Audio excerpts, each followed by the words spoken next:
Bonjour et bienvenue, bonjour à vous toutes et à vous tous. C'est le député de la première circonscription de Corse du Sud, président du groupe Horizon, Laurent Marcangeli, qui est notre invité cette semaine. Bonjour. Bonjour. On va aborder différents thèmes d'actualité. On parlera bien évidemment de cette réunion qui doit se tenir ce mercredi, mais on va parler d'un thème d'actualité qui vous tient à cœur. C'est un thème autour de la légalisation, on va dire, de l'accès aux réseaux sociaux et de tout ce qui tourne autour de ça. On a vu cette actualité tragique en fin de semaine dernière avec ce suicide de cette jeune fille également, ce cyberharcèlement. Il faut changer la donne, il faut faire changer les choses. Moi j'ai présenté une loi qui a été adoptée à l'Assemblée nationale et au Sénat au mois de mai sur le fait de permettre l'accès aux réseaux sociaux jusqu'à l'âge de 15 ans, parce qu'en réalité, la difficulté, elle tient au manque de maturité de celles et de ceux qui naviguent sur les réseaux sociaux, de le permettre de 13 à 15 ans, puisque normalement l'âge, ça doit être 13 ans, entre 13 et 15 ans, avec une autorisation parentale. Sous peine d'ailleurs de sanctions pour les réseaux sociaux qui ne permettront pas de pouvoir certifier et valider cela. C'est un débat qui est très important. Moi, je suis assez ému par rapport à l'actualité. Je pense à tous ces jeunes qui vivent ça dans leur cœur, dans leur corps. Je crois que les responsables politiques, les hommes et les femmes de ce pays ne peuvent pas rester quand même insensibles à ce qui est en train de se passer. Il y a des changements de civilisation, il y a des changements de comportement qui sont très importants. Moi, j'ai mené ma campagne électorale il y a 1 an, j'ai pris l'engagement de défendre la jeunesse et de la protéger, et je m'aperçois aujourd'hui qu'en réalité, on livre un peu en pâture cette jeunesse par rapport à des choses qui sont particulièrement risquées. Si aujourd'hui on considère que pour pouvoir être citoyen, il faut avoir 18 ans, si on considère que pour avoir un permis de conduire, il faut avoir un certain âge, si on considère que pour pouvoir faire un contrat, signer un contrat, il faut avoir un certain âge, il faut être majeur. Je pense qu'également, il faut qu'on se mette en tête que pour pouvoir aller sur les réseaux sociaux, naviguer sur Internet, il faut avoir un certain degré de maturité. C'est ça le sens de la loi. Et le sens de la loi que je défends et que j'ai défendu et qui a été voté et par l'Assemblée nationale et par le Sénat, c'est justement de dire il faut un âge limite et surtout il faut responsabiliser les parents. Parce que je veux mettre les parents dans la boucle, je lance un appel aux parents de Corse et d'ailleurs, il faut qu'ils aient conscience de ce qui se passe sur leur toit, à côté d'eux, lorsqu'ils sont à table. Vous avez des jeunes qui ont des téléphones portables et qui font plein de choses. Parfois des choses bien, mais aussi parfois des choses qui le sont moins.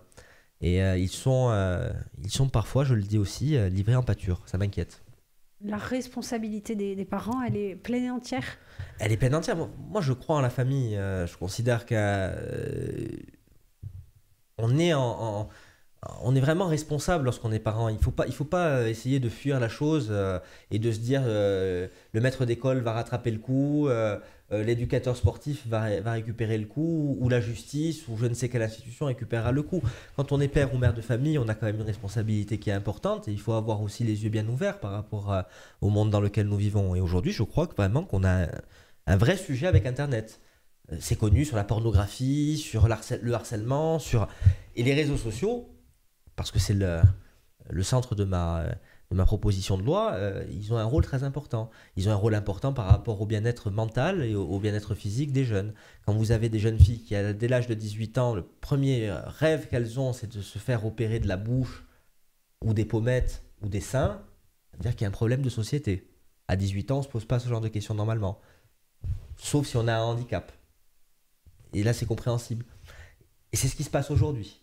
Notamment à cause d'une pratique un peu trop intensive des réseaux sociaux, des filtres au niveau des photographies, etc. Donc c'est un sujet de société, c'est un sujet de civilisation. Donc moi je l'ai posé sur la table. Cette loi, j'espère qu'elle sera effective dans pas longtemps parce que les deux assemblées, le Sénat et l'Assemblée nationale, l'ont votée de manière très large, à quasi unanimité, les deux assemblées, et je continuerai de me battre pour ça. Merci beaucoup Laurent Marcangeli. On va se retrouver tout à l'heure après le journal de la mi-journée. À tout à l'heure. Bonjour et bienvenue, on retrouve Laurent Marcangeli, notre invité cette semaine. Bonjour. Bonjour. Avant de poursuivre sur la proposition, sur la loi qui va devenir effective autour du harcèlement, petite parenthèse, forcément, il faut aborder avec vous cette condamnation de la Cour des comptes. Vous avez été condamné à verser une somme de 10 000 € pour non-respect d'un certain nombre d'obligations. Moi, je suis assez surpris par la décision, même si je savais que condamnation il y aurait. Il y a eu un certain nombre de dysfonctionnements au niveau de la mairie d'Ajaccio par rapport au traitement d'un cas particulier, d'un cas personnel, d'une agent qui avait été embauchée sous la précédente mandature. Elle avait été embauchée en 2001 à la ville d'Ajaccio. Et à partir de l'année 2006, on est bien loin de 2014, l'année où je suis devenu maire de la ville, cette femme a engagé des poursuites contre la ville et a gagné un certain nombre de procès contre la ville.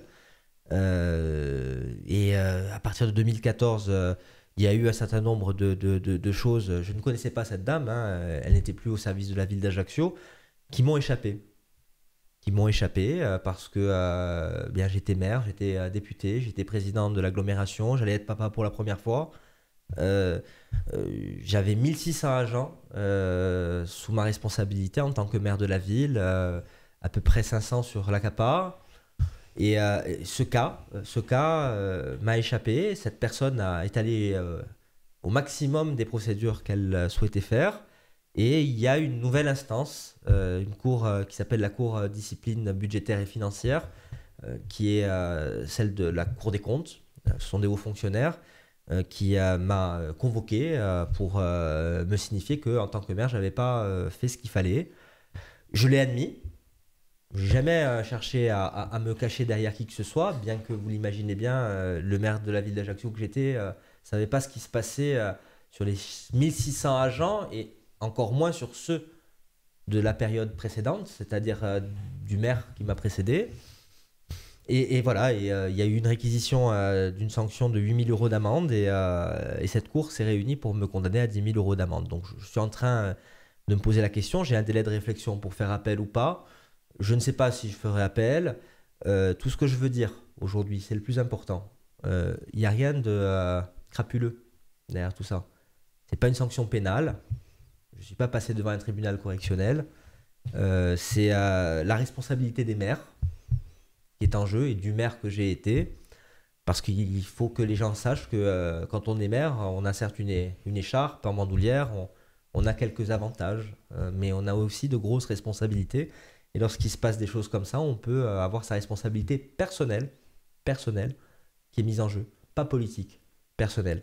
Et c'est ce qui s'est passé. Donc j'ai pas de honte par rapport à ça. J'ai une certaine forme d'amertume parce que je suis quelqu'un d'honnête et que le fait d'être condamné, quel que soit le type de condamnation, me pose problème, m'atteint, me touche.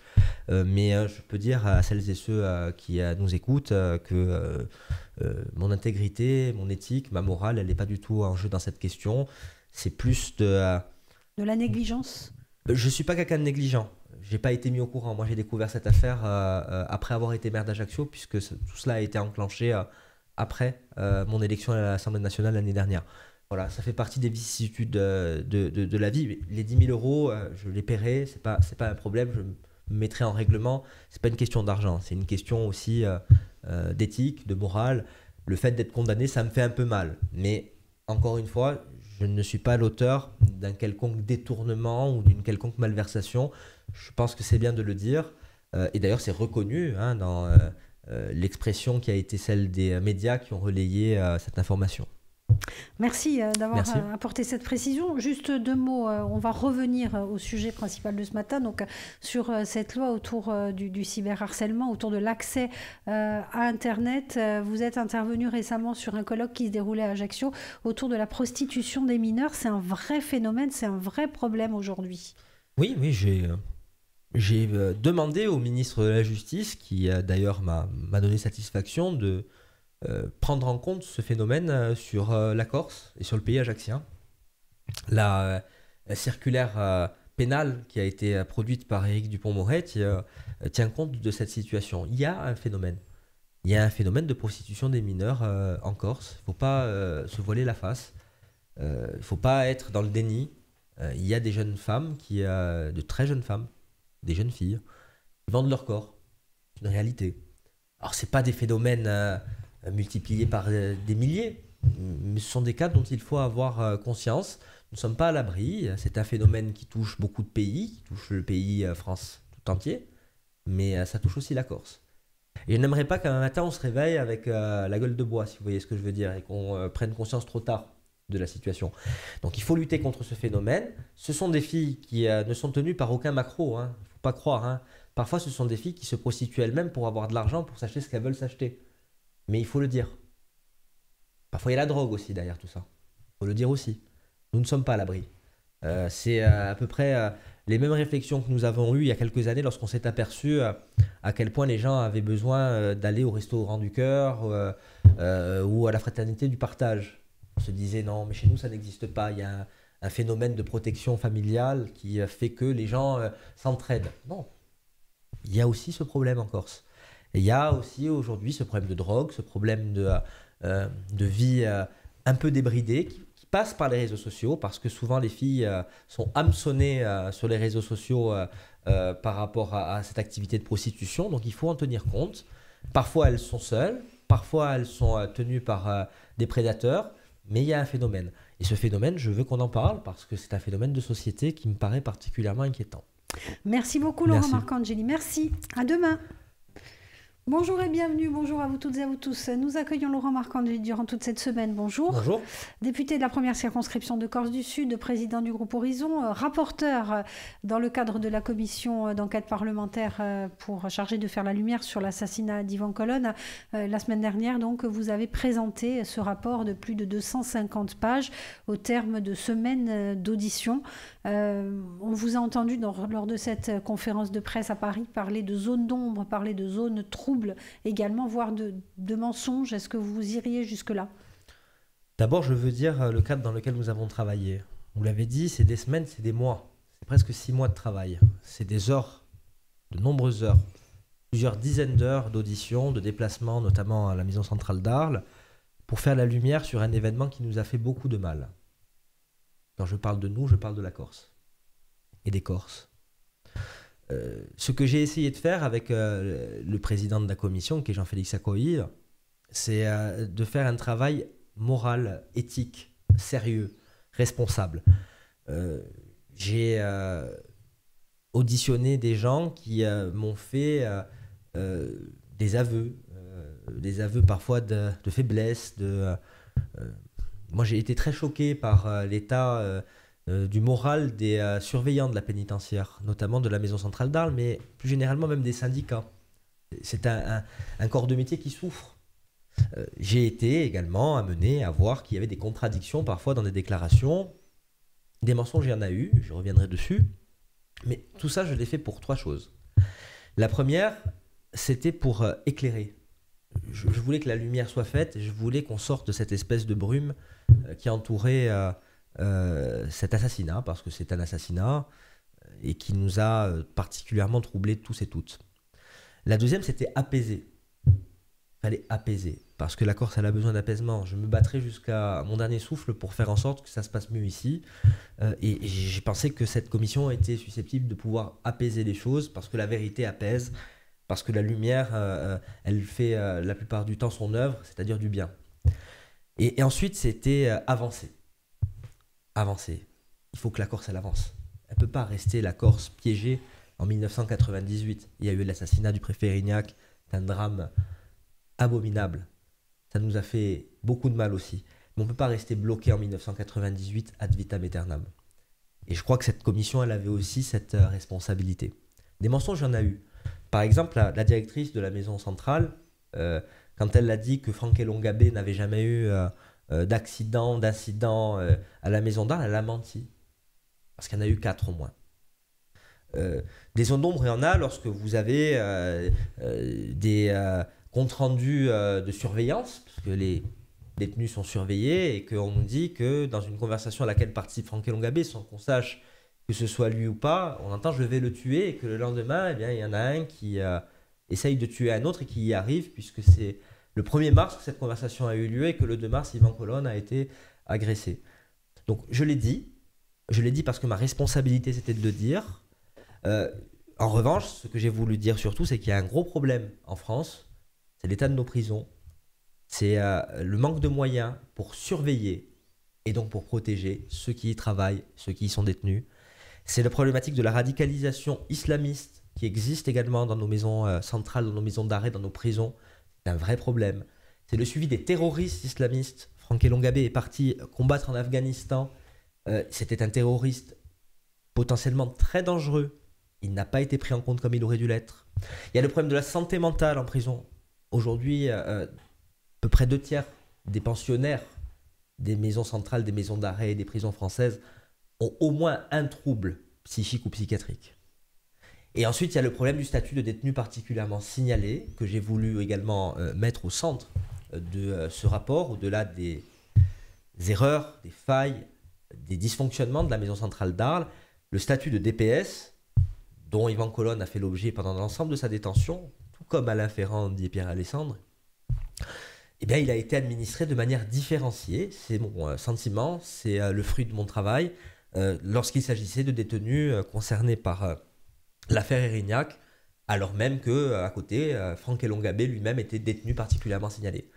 Et ça, à un moment, ça pose un problème politique parce qu'il y a la justice qui est au centre du jeu, c'est la justice au sens littéral du terme. Ce n'est pas juste ce qui a pu se passer. Administré de manière politique. Mais bien sûr qu'il y a une administration de manière politique, c'est pas moi qui l'ai dit, c'est dans le compte-rendu que j'ai fait, parce qu'il y a des magistrats qui l'ont dit, il y a des anciens ministres qui l'ont dit. C'est pas moi qui le dis. Donc il faut le dire, à un moment, la raison qui a valu aux membres du commando Erignac d'être détenus, elle est reconnue comme telle, politique, y compris même dans l'administration de ce statut de détenu particulièrement signalé. C'est pour ça que je propose de faire en sorte que la prise de décision au niveau de ce placement soit différente, qu'elle soit plus équitable, qu'elle soit moins frappée par ce côté politique. Et je pense que si on y arrive, d'une manière ou d'une autre, je crois qu'on fera des progrès. On fera des progrès au niveau des droits, au niveau de je dirais la libre administration de la justice et du statut des détenus. Et puis on fera aussi des progrès entre la Corse et le continent, parce que je crois que ça a perverti beaucoup de choses, ces histoires de statut de DPS. Donc voilà, je le dis, je ne suis pas nationaliste, je n'ai pas vocation à le devenir, je suis corse avant tout. Je considère que, avant d'être corse aussi, je suis assez mobilisé sur des questions de justice et d'équité, et c'est ce que j'ai voulu dire à travers ce rapport d'enquête parlementaire qui, je le rappelle, a été voté à l'unanimité. C'est dire, parce que l'Assemblée nationale aujourd'hui c'est compliqué. Du Rassemblement national à LFI, tout le monde a considéré que ce rapport allait dans le bon sens. Et ça, c'est important. C'est important parce que c'est une reconnaissance du travail que nous avons effectué avec Jean-Félix Acoa-Vive, mais également de la situation dans laquelle nous nous trouvons. Merci beaucoup, Laurent Marcangeli. À tout à l'heure. Merci. Bonjour, bienvenue, bonjour à vous toutes et à vous tous. On retrouve Laurent Marcangeli, bonjour. Bonjour. On parlait de ce rapport de la commission d'enquête parlementaire d'Yvan Colonne. Il y a ces propos très durs qui sont imputés à des préfets en exercice qui se seraient, selon ce que l'on peut lire dans ce rapport, félicités de cet assassinat. Il faudrait rétablir la peine de mort. Il faudrait finalement, Franck Elongabé a fait un acte de bravoure que d'autres auraient dû faire avant. On parle de 2 préfets. Je n'ai pas leur nom, je ne sais pas qui ils sont, et aujourd'hui j'ai pas de raison de considérer que Jean-Félix Acoa-Vive ment, bien au contraire, lorsqu'il produit dans le rapport en annexe ses propos. Ce sont 2 hommes qui sont au service de l'État, qui visiblement ont tenu de tels propos. Ce que j'ai dit et ce que je continuerai de dire, c'est que d'abord ces propos ils sont inacceptables, ils sont condamnables. Ils font du mal à la Corse, ils font du mal également à la fonction de préfet et à la fonction de serviteur de l'État. Ensuite, je sais que le ministre de l'Intérieur souhaiterait que Jean-Félix Acoa-Vive lui transmette les noms et donc la preuve de ces échanges. Ça ne me concerne pas.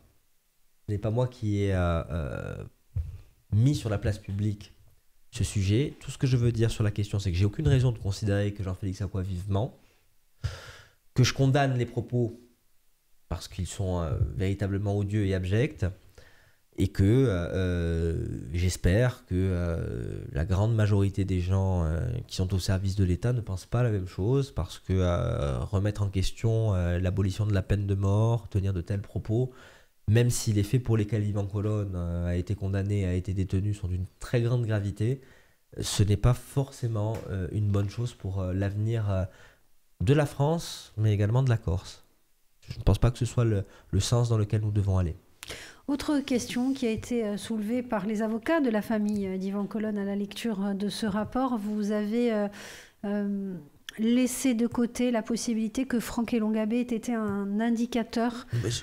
Moi j'ai lu le communiqué de l'avocat, l'un des avocats de la famille d'Yvan Colonne. Moi, je n'ai fait que reproduire des témoignages. Moi, j'ai rien inventé. Des questions ont été posées. Il y a eu des heures d'audition, et notamment de l'administration pénitentiaire, du renseignement pénitentiaire, du renseignement intérieur du pays et du renseignement extérieur. À chaque fois, nous nous avons posé la question, est-ce que Franck Elongabé était au service de la France en matière d'indication, etc. Ça a été dit, ça a été posé comme question. Au début, on nous a dit secret défense. Finalement, devant notre assistance, il a été dit expressis verbis, non. Monsieur Franck Elongabé n'a jamais été un indicateur, il n'a jamais travaillé d'une manière ou d'une autre pour donner des renseignements aux services extérieurs, intérieurs, pénitentiaires en matière de renseignement. Voilà. Moi, je n'ai fait que dire ça. Ensuite, moi, ce que j'aimerais sur ce sujet, c'est qu'on fasse très attention à tout ce qu'on dit. Pourquoi ? Parce que j'ai vu ce qui s'est passé l'année dernière, je ne l'ai pas oublié. La colère a suscité l'assassinat d'Yvan Colonne. Et maintenant que nous sommes sur un autre chemin, je pense qu'il faut qu'on soit très précautionneux par rapport aux termes qu'on emploie, très rationnel, très méthodique. Des questions sont posées, des réponses sont apportées, un rapport est écrit, il y a une instruction qui a lieu, il y a une juge d'instruction qui est chargée de faire la lumière sur ce qui s'est passé dans cette maison centrale. Laissons faire ce travail, moi j'ai fait le mien, et surtout ne mettons pas aussi des mauvaises idées dans la tête des gens. C'est tout ce que j'ai à dire. Moi j'ai une conviction, c'est qu'il n'y a pas un homme ou une femme qui dans un bureau a appelé et a dit il faut tuer Yvan Colonne. Ça n'existe pas. Ça ne s'est pas passé comme ça. Est-ce qu'Yvan Colonne devrait être encore en vie ? Oui. Est-ce qu'il pourrait être encore en vie ? Oui, si les choses avaient été faites correctement, normalement, etc. Est-ce qu'il a bénéficié d'un traitement spécial, désavantageux ? Oui, je le dis. Mais est-ce qu'on a dit à Franck Elongabé d'aller tuer Yvan Colonne ? Moi, je vous le dis, aujourd'hui, ma conviction personnelle, c'est non. Et si l'instruction démontre le contraire, je dirais que je me suis trompé. Il n'y a pas un complot qui a fait en sorte que Franck Elongabé aille tuer Yvan Colonne. En revanche, il y a une série d'événements qui fait qu'Yvan Colonne a perdu la vie. C'est une nuance. Elle n'est pas non plus complètement anodine. Et il faut l'avoir en tête. Donc voilà, moi je l'ai dit, je continue de le dire, et je continuerai de me battre pour ça. Je crois que ça a été plutôt reconnu par la grande majorité des gens. Et il faut sortir de ce truc en disant oui, forcément, quelqu'un a pris un téléphone et a dit c'est maintenant, c'est aujourd'hui. Ça ne s'est pas passé comme ça. Par contre, c'est un drame.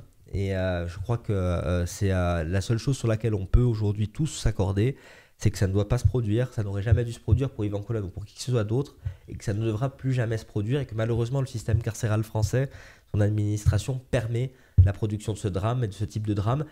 Et malheureusement, vous le savez, il y a beaucoup de choses graves qui se passent dans les prisons françaises, et ça n'honore pas la République française, et c'est pour ça que je me suis battu. Merci beaucoup Laurent Marcangeli, à demain. Bonjour, bienvenue, c'est le président du groupe Horizon, député de la première circonscription de Corse du Sud, Laurent Marcangeli, qui est notre invité. Bonjour. Bonjour.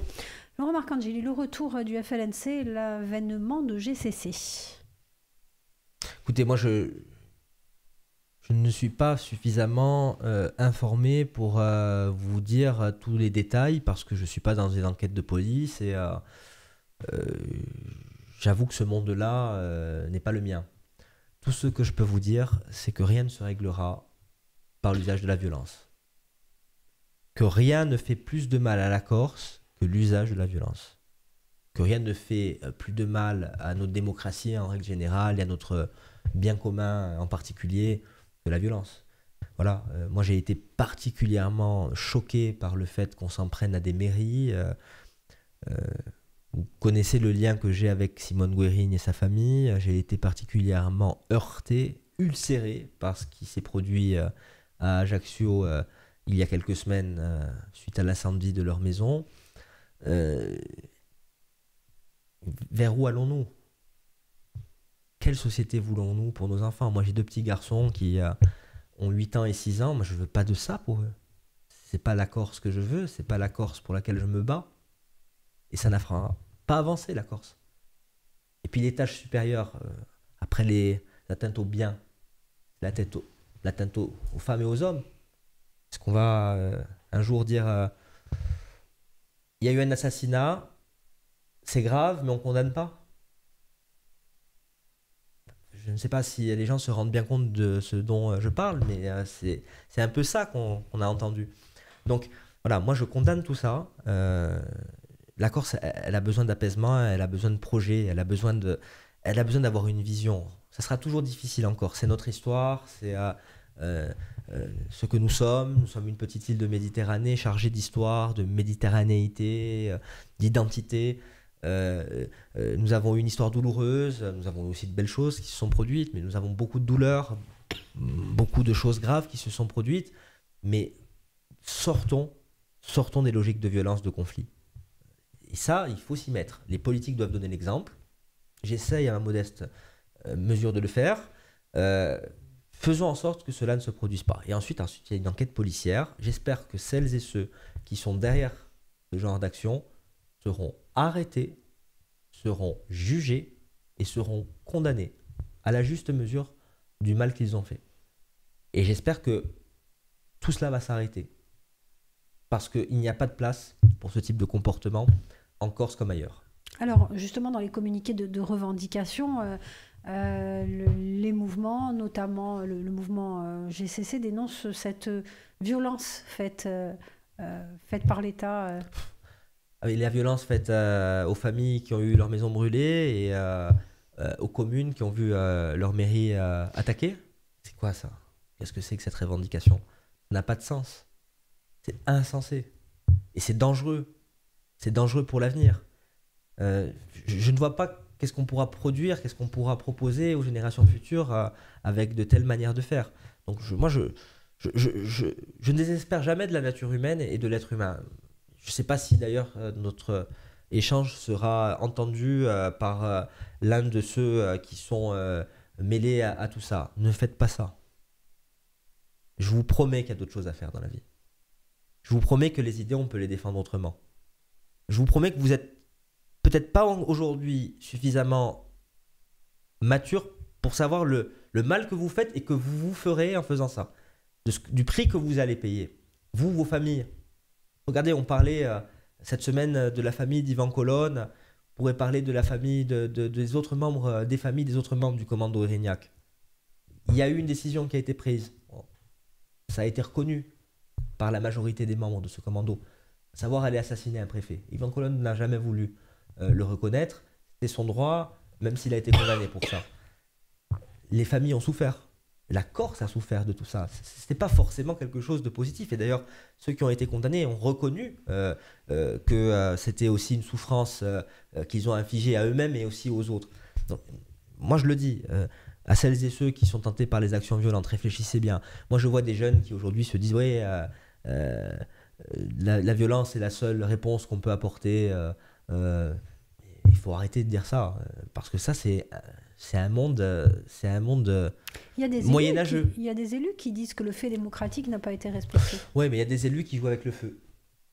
Voilà. Je vous parlais des condamnations. Moi, les élus qui sont mezzo à chaque fois et qui disent oui, non, mais on n'aime pas ce qui est fait, mais on ne condamne pas. Parce que nous, on ne condamne pas. Et je vous donnais l'exemple tout à l'heure. Demain, vous allez avoir un meurtre revendiqué, pas le fait de brûler une maison ou une mairie. Et on va dire, ah, c'est pas bien, mais on ne condamne pas. La vie d'un être humain, d'un homme ou d'une femme, quand elle est ôtée, c'est condamnable. Il faut mettre les mots. Donc voilà, moi je dis aujourd'hui, tout ça doit véritablement nous alerter et il faut user des bons vocabulaires et des bonnes attitudes politiques. Et surtout, il faut dire aux gens qui seraient peut-être tentés revendiquer des actes violents, que ça ne fait pas avancer les choses, ça fait reculer. La Corse, elle souffre de ça, elle en a beaucoup souffert, et il nous appartient à toutes et à tous de faire en sorte qu'elle n'en souffre plus. Donc ça fait partie des combats pour lesquels aujourd'hui je milite. Merci Laurent Marcangeli, à tout à l'heure. Bonjour, nous retrouvons Laurent Marcangeli. Bonjour. Bonjour. On parlait de ces condamnations, de ces attentats, de ces incendies, dont 2 qui ont visé des mairies, à Afa et également à Apieto. Vous l'avez dit, ce sont des actes qui vous ont particulièrement touché. C'est touchant, c'est scandaleux. Vous vous en prenez à des mairies. Moi, d'abord, je suis ami avec le maire d'Afa et ami avec le maire d'Apieto. Déjà, il y a cette première chose qui m'y a à l'esprit. Mais au-delà de tout ça, vous avez toutes les communes qui peuvent être sensibles à cela. Tous les gens qui aiment la vie ensemble. Vous avez une école à côté de la mairie d'Apieto. Elle a dû être fermée pendant 2 jours pour pouvoir faire des travaux. Je ne sais pas si les gens qui ont fait ça se rendent compte du mal qu'ils font. Voilà. Je ne le sais pas. Et parfois, il y a des logiques qui m'échappent. Je ne veux pas rentrer dedans, je ne suis pas dans les enquêtes et je ne suis pas dans les secrets. Mais je ne comprends pas. Je ne comprends pas. Et quand je ne comprends pas et que je vois des choses aussi graves se produire, je me dis, mon Dieu, mais où allons-nous? Voilà, dans quelle direction voulons-nous amener la Corse et ses enfants? Donc oui, moi je suis ému lorsque je parle de ça. Parce que je ne vois pas de sens. Il n'y a aucun sens dans ce qui est fait. Quelle est la solution aujourd'hui? D'abord, la solution, c'est de dire les choses, de bien nommer les choses. Mal nommer les choses, c'est ajouter au malheur du monde. C'était Camus qui disait ça. Il faut dire les choses. Quand c'est condamnable, c'est condamnable. Quand c'est mal, le mal, c'est mal. Que ça soit combattu. Ce fait de ne pas bien nommer les choses. Et ensuite, il y a des services de police, de justice, d'enquête qui doivent faire le travail. Et il faut que ça soit payé. C'est simple que ça. Quand on fait des choses pas bien, il faut en assumer le prix. Et après, peut-être de manière plus large, il faut penser à notre système éducatif, à ce que c'est que d'être Corse aujourd'hui. Qu'est-ce que ça veut dire? Moi, pour ma part, je crois que c'est quand même avoir un certain rapport à l'échange, à une forme de respect. Respect pour les anciens, respect pour les institutions, même si on combat certaines idées. Respecter, le respect. La démocratie, le fait d'accepter que vous ne soyez pas d'accord avec moi. Ça paraît très simple. Mais moi, vous savez, j'ai été confronté à plein de situations dans ma vie politique où il y a des gens en face de vous, ils ne comprennent pas que vous ne pensez pas la même chose, ils ne l'acceptent pas. Moi, j'accepte que vous ne pensez pas la même chose que moi. Sinon, ça veut dire qu'on est dans un système totalitaire, qu'on doit tous penser la même chose, et que si on ne pense pas la même chose, on va être puni. Par qui? Par quoi? En vertu de quoi? Voilà.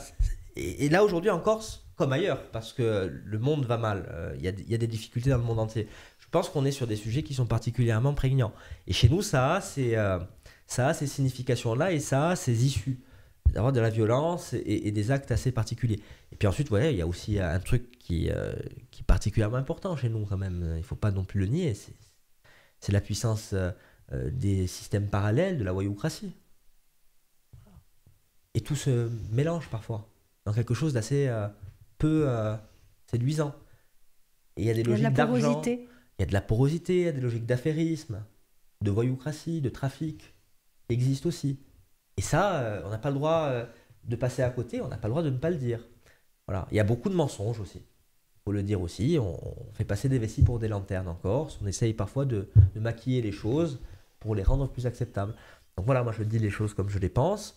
J'ai été assez timide dans le passé parce que je me dis il ne faut pas dire ça, parce que si tu dis ça, tu vas créer des susceptibilités, etc., etc. Mais la vérité, c'est que ne pas le dire, c'est d'une certaine manière accepter et collaborer avec ce mode de fonctionnement. Et je n'ai plus envie de faire ça.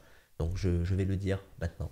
Et je me battrai pour faire en sorte que ce ne soit pas ça, parce que vous savez, au-delà de ma propre personne qui compte très peu, il y a des choses qui sont très importantes pour moi, c'est ce qu'il y aura après, notamment mes enfants. Et ça compte beaucoup pour moi. Cette porosité, elle existe aujourd'hui réellement? Vous l'avez vécu, subi? Mais on le vit. Regardez l'histoire des 30 ou 40 dernières années, c'est une réalité. Voilà, moi, j'ai pas subi, hein, que nos auditeurs comprennent bien, il n'y a jamais personne qui est venu dans mon bureau me dire tu vas signer ça et tu vas fermer ta gueule parce que si tu le fais pas, on va te faire du mal. Jamais. Ça m'est jamais arrivé. Mais en revanche, il y a de la porosité dans la société corse.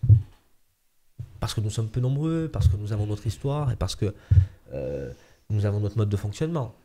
Je ne dis pas que ça soit totalement étranger à notre identité, hein. Mais à un moment, il faut aussi faire la part des choses et essayer de progresser. C'est pour ça que quand je vois ces actes de violence, je me dis, mais à qui profite le crime? Quand on va mettre le feu dans des engins de chantier d'entrepreneurs honnêtes, parce que heureusement, il y a plein de gens honnêtes en Corse. Quand on va essayer de brûler une mairie, à Casa Comuna, comme je dis, ça n'a pas de sens.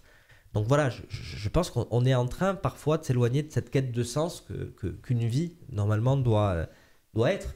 Et je dis attention à ce que nous faisons.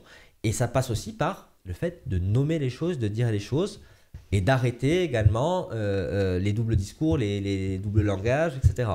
Il faut être dans une quête de sens, une quête d'éducation, une quête de civisme. Le civisme, c'est important, une quête morale, une quête éthique. Voilà, moi, c'est ce que je vais essayer de faire pour les années qui me restent à vivre en tant que serviteur du bien public, mais également en tant qu'être humain, en tant que père de famille, en tant que citoyen. Je vais le faire. Je vais le faire parce que je pense qu'il faut arrêter d'être dans une attitude qui soit un peu tangente. Qui fait l'anguille aujourd'hui? Pratiquement tout le monde. Pratiquement tout le monde. Pratiquement tout le monde parce qu'on a peur de parler, parce qu'on a peur de dire les choses. Et puis après, vous avez ceux qui parlent qui ne sont pas forcément les plus indiqués pour parler. Moi, je vois des gens qui disent oui, nous sommes les défenseurs de l'environnement, nous faisons des pétitions, etc. Ça dépend quand est-ce que où ils sont, qui construit. Tout le monde le sait. Vous avez des associations qui font de la politique. Ils sont contre certaines personnes, mais pas contre d'autres. Vous avez des gens qui se disent la mafia, c'est pas bien. Ça dépend lesquels. Le mafieux, c'est une vérité aussi. Et on n'a pas le droit de le dire, ça, en Corse. Tout le monde le sait.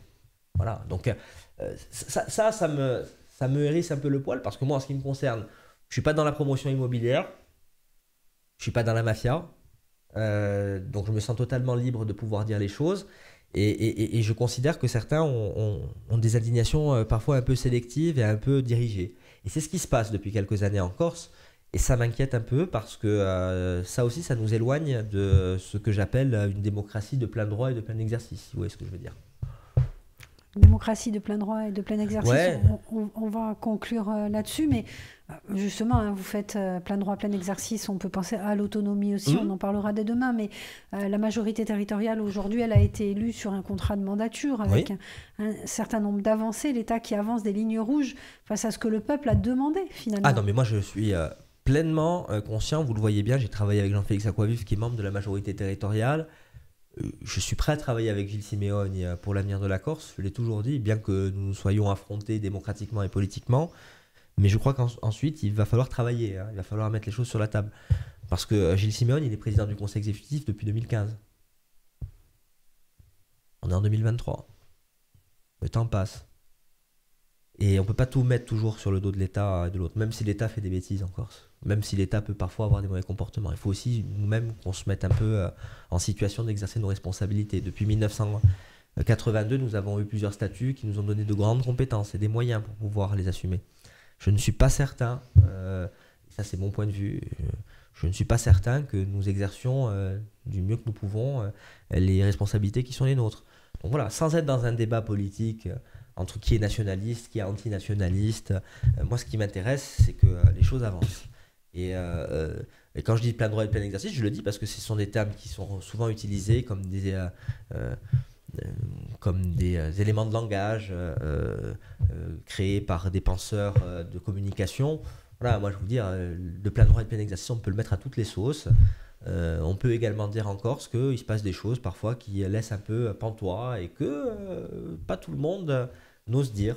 Donc voilà, je le dis parce que c'est de la réalité, parce qu'aujourd'hui on voit très bien, il suffit d'aller sur Facebook, sur Twitter ou sur n'importe quel réseau social pour voir la vérité, hein. Sans qu'elle soit manipulée, il y a des photos, il y a des choses, et puis après on regarde l'histoire des uns et des autres, et puis on voit ce qu'ils ont fait, ce qu'ils ont dit, ce qu'ils n'ont pas dit, ce qu'ils n'ont pas fait. Voilà, c'est aussi simple que ça. Merci beaucoup, Laurent Marcangeli. Merci. À demain.